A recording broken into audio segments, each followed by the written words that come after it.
ஏமாத்தி ஓட்டு வாங்குற அந்த கலாச்சாரம் ஒழியணும். பணத்தை கொடுத்து ஏமாத்தினா ஏமாறுவீங்க. உங்களை தான் கேட்கிறேன், பணத்தை கொடுத்து ஏமாத்தினா ஏமாறுவீங்க? எல்லாரும் கொஞ்சம் கை இப்படி வைங்களேன் எனக்காக. நான் சொல்றதை கொஞ்சம் ரிப்பீட் பண்ணுங்க. எங்க ஓட்டு எங்க உரிமை. எங்களை யாரும் விலைக்கு வாங்க முடியாது. எங்கள் ஓட்டு விசில் சின்னத்துக்கு தான். வேற யாரையும் நம்பி ஏமாற மாட்டோம். தேங்க்யூ.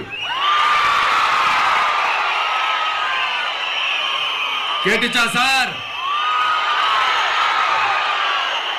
இனிமே நீங்க கொள்ளையடிச்சு வச்சிருக்கிற பணம் எல்லாம் வேஸ்டா போகுது, குப்பையில தான் தூக்கி போடணும். உங்களுடைய இந்த ஊழல் ஆட்சியும் மக்கள் குப்பையில தான் தூக்கி போட போறாங்க.